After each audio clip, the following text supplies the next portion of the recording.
Pablo Escobar fue uno de los hombres más temidos y odiados de Latinoamérica, y aunque ya se cumplieron 25 años de su muerte, su figura sigue vigente a través de series, telenovelas y libros que una y otra vez repasan su vida. Hay muchas leyendas, pero nadie sabe tanto del narcotraficante más famoso del mundo como su propia familia.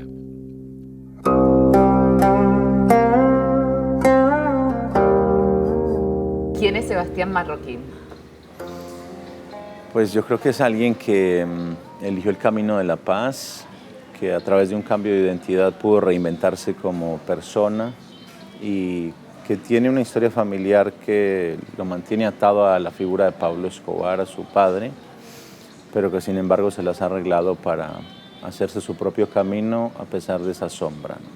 ¿Por qué decides cambiar tu identidad cuando llegas a la Argentina y cómo llegas a Argentina? Mira, en realidad nosotros cambiamos la identidad en Colombia legalmente por un motivo exclusivo, tenía que ver con la posibilidad de escapar de un fantasma, de una guerra muy fuerte que habíamos heredado de mi padre, y no teníamos opción de salir del país, no teníamos manera de escapar. Habíamos recurrido a Naciones Unidas, a la Cruz Roja Internacional, y nadie nos quería ayudar en ese momento. Iba a las aerolíneas a comprar pasajes y me decían, a usted no le vendo pasajes. Entonces, desde ese momento sentimos que la única manera de poder escapar de esa realidad era cambiando nuestros nombres, y lo hicimos legalmente porque sabíamos que quizá más adelante podría ser cuestionada esa identidad, y gracias a la ayuda de ese momento del gobierno y de la Fiscalía pudimos hacerlo con cierto sigilo y secrecía para que nadie se enterase de nuestras nuevas identidades, y fue así que logramos huir del país rumbo a Mozambique. ¿Y de ahí se les ocurre venir aquí a Argentina? Porque habíamos, de paso hacia el África, habíamos hecho una escala de 24 horas aquí en Argentina.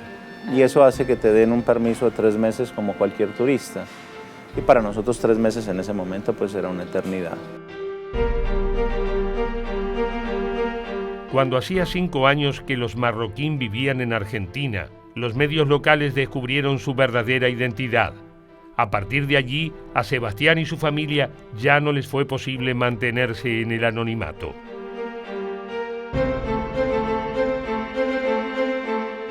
¿Y ahora cómo está la situación de ustedes aquí en la Argentina? Ahora está igual, el parentesco, el apellido sigue siendo útil para perseguirnos, para acusarnos de delitos de terceros. Entonces pues es como la historia de nuestra vida, indefinidamente. Yo estoy yendo a la cárcel desde los 7 años por apellido. Para nosotros pues no nos sorprende lo que pasa acá, porque tristemente vale más el prejuicio que las evidencias. ¿Quién fue Pablo Escobar? Bueno, Pablo Escobar, además de mi padre, yo siento que fue un hombre que nos mostró a los seres humanos los extremos a los que podemos llegar en términos del amor y en términos de la violencia. Creo que mi papá en esas 2 áreas de su vida se fue, digamos, al máximo, entre la violencia y el amor hacia sus seres queridos y la violencia al exterior, ¿no? Hacia todos los que están afuera, hacia aquellos que se le atravesaban en su camino, sean políticos, policías, enemigos, narcotraficantes, de todas las clases. Siento que mi padre fue quizá uno de los delincuentes más conocidos del siglo pasado, o que por lo menos mayor atención mediática se le ha dedicado, sin duda. ¿Y qué es lo bueno de él que tú recuerdas? Lo bueno de él creo que es el habernos mostrado el camino que no tenemos que recorrer, y también hay muchos valores que mi padre, a pesar de esa vida que eligió recorrer y de ese camino de violencia y de una total ausencia de valores humanos, pues hay una gran paradoja en todo esto, y es que él me educa a mí sintiendo su deber y su responsabilidad como papá, y me inculca valores que él no practica en su cotidianidad, ¿no? Entonces, yo siempre he dicho, puedo tener un montón de críticas hacia Pablo Escobar, la persona, el bandido y aquella que estaba por fuera del hogar, pero otras críticas son bastante menores en términos de cómo fue su crianza conmigo, cómo me llevó adelante, un tipo muy cariñoso conmigo. Me dio exclusivamente amor, con lo cual a mí se me ha hecho difícil juzgarlo desde ese lugar, pero ese amor tampoco me ha enceguecido frente a esa gran cantidad de violencia. Entre los numerosos crímenes de El Patrón, como lo llamaban sus seguidores, figuran asesinatos, atentados y, por supuesto, la red más famosa de narcotráfico de la historia. Escobar se abastecía de materia prima en Bolivia y Perú, elaboraba la cocaína en Colombia y luego la vendía a Estados Unidos. ¿Cómo te fuiste dando cuenta de lo que hacía tu papá? Bueno, es que mi padre fue un tipo muy frontal. Cuando yo tenía 7 años me llamó, me sentó y me dijo, soy un bandido y a eso es a lo que me dedico. La realidad es que mi papá en ese momento estaba ya dirigiendo quizá una de las organizaciones criminales más grandes y poderosas del siglo pasado, en términos militares y económicos. Entonces, sin duda que ver a un hombre que te da exclusivamente amor, que te trata con cariño, que te da buenos consejos, lo ves tratando bien a tu mamá, a sus familiares y amigos, y además es un tipo que lo acompañas a una población pobre y es vitoreado por aquellos que lo reciben. Porque ayudaba mucho a su Porque manera. ayudaba mucho a los pobres. Sí. Obviamente aquellos que dicen, no, Pablo Escobar no ayudaba, porque Pablo Escobar si ayudaba era con plata manchada de sangre, y tienen toda la razón. El dinero de mi padre estaba absolutamente sucio. Todo eso lo cuentas en tus libros. Lo además. cuento en mis libros, pero además he ido a visitar a estas personas que recibieron esas ayudas, a ver pues cómo están hoy, ¿no? Y cuál fue el efecto en la sociedad de esas ayudas que mi padre dio en todos estos barrios marginales. Y la verdad es que te encuentras con casos también que traen mucha esperanza, porque ninguna de estas familias se dedicó al narcotráfico. Muchos de estos hijos pudieron estudiar porque sus papás pues, tenían una casa, podían conseguir un trabajo, podían dejarlos al cuidado de alguien. Entonces te encuentras historias muy diversas. Otros también ingresaron en la violencia y ya no están muertos.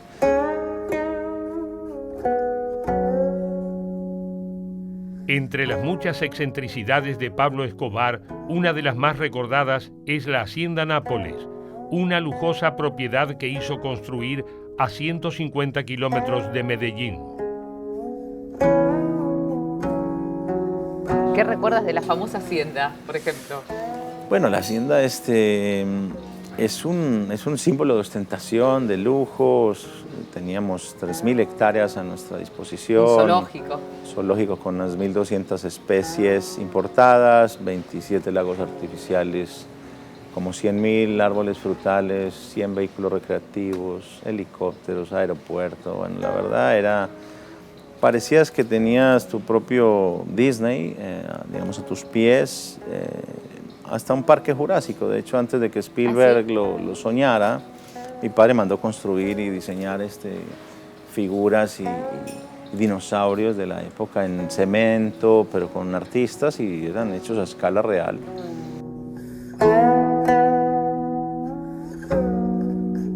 Los enemigos de Pablo Escobar eran múltiples y predecibles, pero hubo una traición que sorprendió a la familia. ¿Qué pasó con tu abuela? Bueno, ¿Por qué traiciona a tu papá?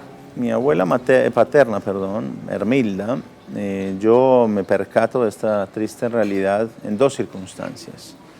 Primero, cuando mi padre vivía, ella va y nos visita, era una logística muy difícil hacer que la mamá del hombre más buscado del mundo vaya y lo vea físicamente, porque Claro. la mamá es una de las personas quizá pues, más vigilada, ¿no? Entonces, ver que ella llega donde él y no se quiere quedar, no quiere pasar ni una noche con él, él que había hecho que le limpiaran pues, la habitación, que le tendieran su cama, ¿no? Con mucho amor por su mamá, y ver que ella se quería ir rápido de ahí cuando nunca antes era esa su actitud. Ahí empecé a sospechar, pero después mis sospechas se confirman cuando, muerto mi padre, nosotros somos convocados a una reunión donde el cartel de Cali. Allí se me aseguró que me iban a matar. Yo termino tomando la decisión de ir porque la verdad seguir huyendo no tenía ningún sentido ni propósito. Y ellos se quedan con todo el dinero de ustedes. Y esas reuniones para decir nos vamos a quedar con todo el dinero, pero con el aditamento de que allí me encuentro a mi propia abuela.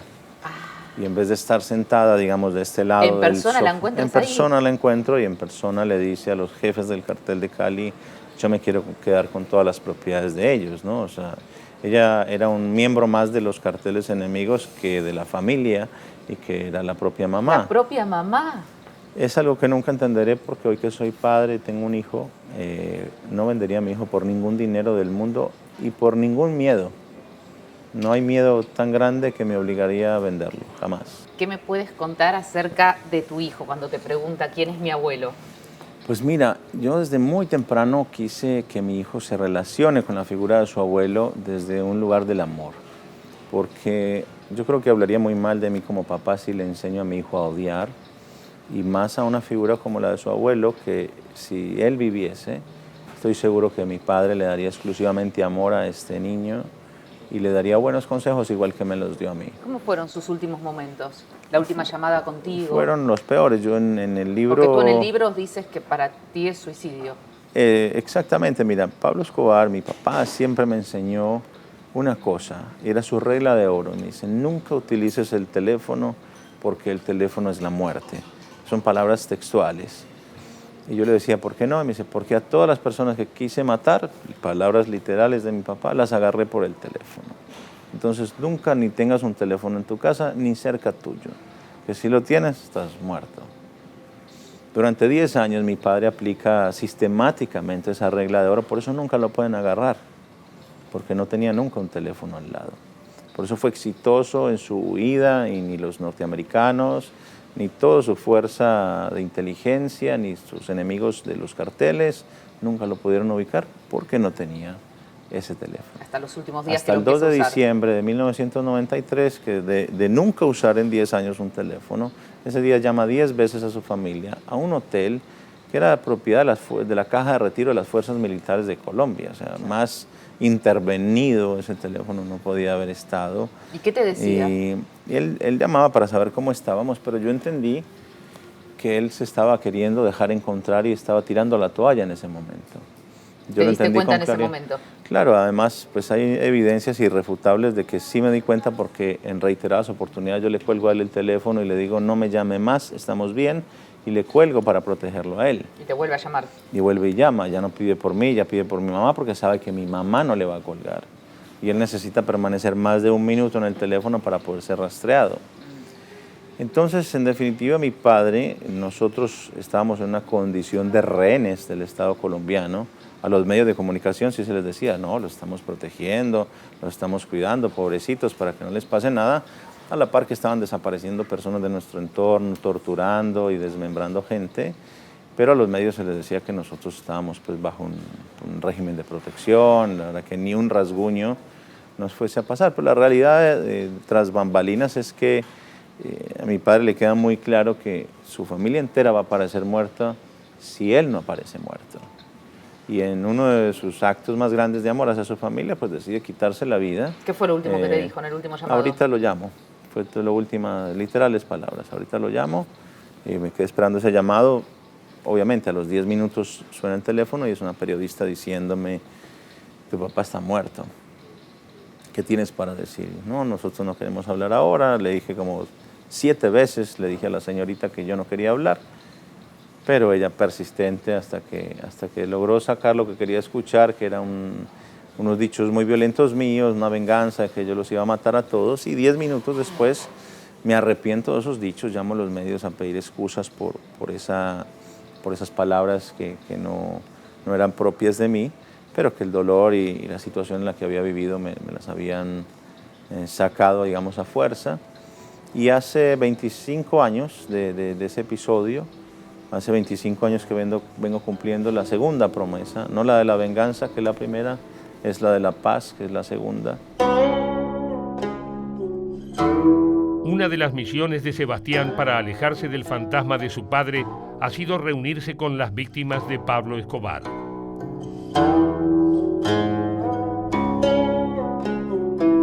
Y te has encontrado, Sebastián, también con muchas víctimas de tu papá. Mira, has vuelto a Colombia a encontrarte con la familia de Galán y de Lara Bonilla, del ex candidato presidencial asesinado por tu padre. Exacto, y el primero fue el ministro de Justicia, Rodrigo Lara Bonilla, asesinado también en el año 84. De hecho, digamos que eso fue un parteaguas, ¿no? Ese episodio del año 84 es en que desembocó una pelea personal y política entre dos jerarcas de la política, el señor Lara Bonilla, que era un tipo muy reconocido por sus valores y demás, y porque era un tipo muy aguerrido, muy frontal y no se guardaba nada. Era incorruptible porque mi padre intenta comprarlo también y seducirlo, después lo amenaza y demás. Y esta pelea se vuelve de un tinte muy personal y mi padre toma la peor decisión de todas, que es pues, resolver esto a los tiros, mandando asesinar al ministro. Y años después, ¿qué sería? Aproximadamente casi unos 20 años después es que yo me reúno con las familias, con sus hijos. ¿Les escribes tú? Les escribo para pedirles perdón porque yo sentía que el silencio nos estaba matando lentamente, que esto de quedarse callado y de hacer como que no te importa te termina enfermando. Y sentía la necesidad personal y moral de acercarme a ellos con mucho respeto. Y mis amigos, mis allegados me decían, estás loco, te van a tirar la puerta en la cara, te van a sacar a patadas. Yo decía, pero si no lo intento, no voy a saber qué va a pasar. Entonces lo intenté y gracias al contexto pues, cultural y el marco que nos dio ese documental, se dio un proceso de paz y de reconciliación sin precedentes en la historia de nuestro país. Hay algo que es increíble, que es impensable y una cosa es el perdón, que nada tiene que ver con el olvido, otra es la reconciliación y la paz que es tan necesaria, pero otra es poder superar todas esas instancias y convertirte en amigo de quien fue víctima de tu padre, ¿no? Y salir a tomar algo no sé, en Madrid, tranquilos, con el hijo del ministro Rodrigo Lara y abrazarnos de buena energía y decir qué estarán pensando nuestros padres ahora, ¿no? Que nos ven y que si hubiésemos seguido con sus teorías y con su manera de ver la vida, pues tendríamos que estarnos matando, ¿no? ¿Heredaste muchos enemigos de tu papá? Son gratuitos, ¿no? ¿Gratuitos? Porque con nadie tuve un problema de índole personal y sin embargo, pues arrastras esas responsabilidades de tu papá. Yo creo que hoy ha cambiado mucho Colombia en varios sentidos, ¿no? Aquellos enemigos que heredamos, en definitiva, terminaron matándose entre ellos, delatándose entre ellos, muchos de ellos ya no están más, otros están en la cárcel. Y te diría, ojalá que no esté equivocado, ¿no? Que muchos de ellos, aun cuando estén vivos, no me ven como una amenaza, porque me han conocido durante muchos años, me han vigilado, saben lo que hago, lo que no hago. Elegí un camino muy diferente, de hecho un camino absolutamente contrario al que todo el mundo pensaba. Dijo, todo el mundo me decía, pero usted no es el camino marcado, sos el heredero de un imperio, sos el heredero de un imperio, sos el heredero de un imperio criminal además, no de cualquier imperio. Y yo quise renunciar a todo eso porque veía que mi padre no llegó a ninguna parte tampoco. Si bien la gran paradoja es que muchos empresarios hoy en el mundo ven a mi padre como un caso de éxito y lo estudian como si... Y para mí, no sé si Pablo Escobar pueda ser considerado exitoso. Por más que te haya ganado 70 millones de dólares en un fin de semana vendiendo drogas en Miami. La verdad es que no es el dinero ni cuánto te ganes, sino cuánto lo puedes disfrutar verdaderamente en el tiempo. Ese es para mí el éxito que es auténtico. Pero ¿Qué pasa con esa mujer que vive en Miami, que se la pasa hablando de que fue una enamorada de tu papá? Sí, bueno, ella ha construido una historieta en torno a quién fue ella para mi padre, que dista mucho de... Como que fue su gran amor. Dista muchísimo, la verdad. Yo he investigado mucho a mi padre y he hablado con sus mejores amigos y en mi último libro hablé con sus peores enemigos. Y esta señora, pues más que ser la gran novia y el gran amor de mi padre, era la novia de todos los carteles de la droga en ese momento. O sea, iba paseando de cartel en cartel, pero no era una persona tan seria como se la pretende pintar, ¿no? Claro. Y entiendo que tienes derecho a contar sus historias, pero bueno, a veces el tinte personal que le ha querido agregar y ha agarrado, no sé, un odio hacia la figura de mi madre y de mi persona que desconozco de dónde sale porque nunca la vimos, nunca la tratamos. Además de existir distintas versiones sobre los romances extramatrimoniales de Pablo Escobar, también las hay sobre sus relaciones con el poder. ¿Tu papá tenía amigos en la DEA? Bueno, en mi último libro, en el libro que se llama Pablo Escobar Infraganti, lo que mi padre nunca me contó, allí hice una investigación y y revelo una ruta que mi padre tenía de narcotráfico entre el Aeropuerto Internacional de Medellín y el de Miami, donde se enviaban 800 kilos de cocaína por semana durante 3 años de manera ininterrumpida, utilizando aerolíneas comerciales y mulas, pero no aquellas que se tragaban, como se dice vulgarmente las mulas, no aquellas que se tragaban la droga la ingerían para transportarla, sino que estaba tan corrupto el sistema, pero tan putrefacto, que todas las personas involucradas en la cadena de control, desde Medellín hasta Estados Unidos, hasta el último eslabón, estaban comprados. Entonces, aquellos que viajaban no necesitaban ni llevar ni pasaporte, ni documentos, ni ninguna visa, ni nada, pues porque estaba todo tan corrupto, que era subirse al avión con la droga casi a la vista, o sea, era... No, olvídate que no había ni dobles fondos, ni alguien no se preocupaban ni por esconderla. Había cómplices del otro lado. Si estaba todo comprado. Era como tener una autopista que comunicaba a los dos países, imagínate. Yo hice las cuentas, no me acuerdo ahora exactamente los números, pero 800 kilos por semana por 3 años es un montón de cocaína. ¿Y cuánto cobraban los oficiales corruptos de la DEA por dejar ingresar esta droga? Entre $3.500 por cada kilo. Eso suma más o menos unos 440 millones de dólares en corrupción, sin contar la parte de mi padre, que se lleva como unos 800 millones, y sin contar la parte de los carteles fantasma, que son los carteles norteamericanos, porque parece que solo existe el fenómeno de los carteles del muro para abajo, ¿no? Es decir, de México sabemos quiénes son todos los jefes de los carteles, de Colombia, de Panamá, de todos los países latinoamericanos, sabemos nombres y apellidos de todos los jefes. Pero en Estados Unidos es como que ahí nunca sabemos, ¿no? ¿Quién maneja Miami? ¿Quién maneja Los Ángeles, Nueva York, Chicago? No, parece que se reparte, no sé, por una tubería, por el correo. Y la verdad es que es un juego macabro en el que estamos de rehenes. Bueno, ahora va a haber un muro, parece. Es un juego macabro en el que estamos de rehenes los latinoamericanos. Es un juego prohibicionista. Primero aclárate, yo no soy antinorteamericano, tengo un montón de amigos en Norteamérica y debo mucho también a ese país, a esa cultura. La verdad no tengo nada, ninguna animadversión, simplemente digo... Aquí estamos para analizar un contexto social, político, de corrupción también, y que siempre se habla de la corrupción latinoamericana, pero nunca se habla de la corrupción al interior de los Estados Unidos, que es la que más patrocina la violencia y la corrupción en los países latinoamericanos, ¿no? Entonces creo que hay otras maneras de acercarnos a esta problemática y de enfrentarla sin armas. Yo creo que ya el mundo debería de darse la oportunidad. Por eso qué bueno lo que haces con tus conferencias, con tus libros. Hay que declararle la paz a las drogas. Este cuento de declarar la guerra a las drogas, hace 100 años estamos en él y cada vez estamos peor. Y el ejemplo es Colombia, tristemente, y es mi país y no me gusta demeritar el esfuerzo y la gran cantidad de personas que han fallecido por este asunto en el que nos tienen metidos. Pero mira que hoy Colombia, en la época de oro de mi padre, tenía entre 70 y 80 mil hectáreas de coca sembradas. Y esa era la época de oro. Hoy hay 220 mil hectáreas sembradas. Pero al mundo se le sigue vendiendo y lo que es increíble, muchos piensan que Colombia es un ejemplo de éxito en el tema de la lucha contra el narcotráfico. No sé.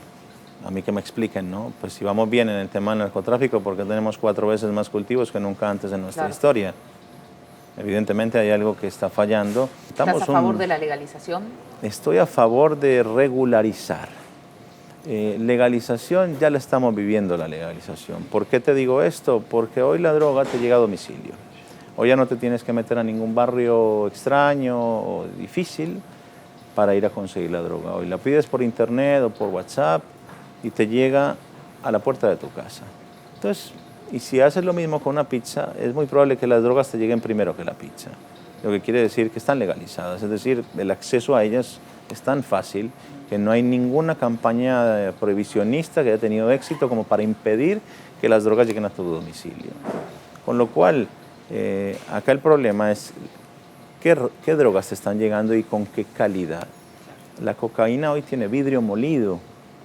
¿Por qué? Porque le ponen vidrio molido a los narcos porque les interesa aumentar el volumen de la droga que tienen. Si reciben 1 kilo de 98% alta pureza, lo quieren convertir en 8 kilos. Eso es lo que pasa en Estados Unidos. El latino vende uno de alta pureza, pero el cartel norteamericano que existe, aunque no lo sepamos, existe, ese kilo lo convierte en 8. ¿Y cuánto veneno crees que le agrega? ¿O tú crees que están preocupados por la salud de quien lo va a consumir? Si a mayor deterioro de la salud del consumidor vas a tener un mejor cliente. Entonces estamos en un juego, en un círculo vicioso del cual no podemos salir como sociedad, y por eso pues en algún punto siento que voy siempre como en desventaja. Yo le hablo a miles de chicos en el mundo. Estuviste en Alemania hablando hace poco también. Al tiempo le habla Netflix a millones.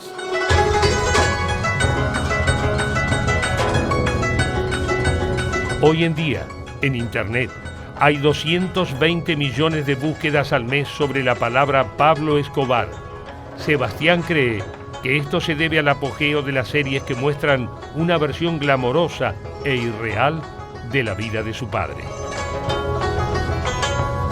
Ya es una exageración de estas historias, una glorificación de la actividad criminal, y ya ahí sí se pasaron de la raya porque han puesto a personajes como mi padre en un lugar en la historia que no les corresponde, y han generado una fanaticada bestial de chicos, adolescentes, que a lo largo de ver todas estas series pues quedan con una contaminación tal que yo que puedo filtrar de alguna manera y recibir esos mensajes de todas partes del mundo. Yo recibo en promedio unos 2.500 mensajes por día. No, y sos además un conferencista súper exitoso. Y sé que muchas de las conferencias las das gratuitamente en lugares muy vulnerables. Bueno, vengo de México, de las 3 ciudades más peligrosas del mundo. De allí vengo de dar conferencias a los adolescentes, un poco para traerles esa dosis de realidad frente a la fantasía que están vendiéndoles en las series, porque estos chicos, y hay un porcentaje altísimo y muy preocupante, están deseando ser narcos, y ese es su sueño ahora. O sea, ya el sueño de ser un deportista lo que están viendo en la serie. Olímpico, un abogado, un buen médico, una persona, un profesional, está desapareciendo del mapa de los niños, y están queriendo pensar de que ser narcotraficantes y sicarios. ¿Y qué consejo le puedes dar a los niños y a los adolescentes que nos están viendo ahora? Pues mira, mi invitación a que sean autocríticos, a que no se crean todo aquello que ven en la televisión, a que porque mostraron a Pablo Escobar quemando $2 millones, nunca pasó algo así. El guionista de Hollywood se le olvidó que Colombia está lleno de madera. Podemos tener madera en la chimenea, ¿por qué vamos a usar dólares? Es porque se ve más bonito en la televisión, porque le otorgas más poder a ese personaje, porque lo estás glorificando con actitudes como esa de yo tengo tanto dinero que puedo quemarlo en la chimenea para calentar a mi hija, pero si tengo un bosque afuera, ¿por qué voy a quemar el dinero? Entonces, el problema con estos chicos es que se creen literal lo que ven en la pantalla, y en ese sentido la plataforma que promueve estas series, que todos sabemos el nombre, pues en realidad para la hora de venderla dice que está vendiendo la verdadera historia. A la hora de presentarla dice que cualquier parecido con la realidad es pura coincidencia, ¿no? Hasta ahora 150,000 chicos en México me han escuchado. Hace un trabajo de 4 años para que toda esta cantidad de chicos me puedan escuchar. Y yo estoy seguro que en un minuto de streaming, ¿cuántos jóvenes mexicanos no quedan contagiados con, uy, yo quiero ser narco? Porque los mensajes que a mí me llegan son esos, es decir, vi la serie y ahora quiero ser como tu papá. Te escriben eso. Esas 2 frases, vi la serie y acto seguido viene diciendo, quiero ser narco, ayúdame a ser narco, ¿cómo le hago? ¿No? Como si yo vendiese, no sé, entradas a ese mundo. Y yo justamente les digo, hombre, yo tuve más oportunidad que cualquiera de ustedes de seguir por ese camino. Y fui el primero en decir, de ninguna manera, porque vi la historia, o sea, tengo que ser muy tonto para pensar que a mí no me va a pasar. Y la verdad, y sobre todo, ¿sabes cuántos capos después de mi padre conocí diciendo a mí no me va a pasar? O sea, ya perdí la cuenta. Casi me matan hasta por decirles a ellos no se metan, eso es una maldición. casi me matan por decir eso, ¿no? Gracias, Sebastián.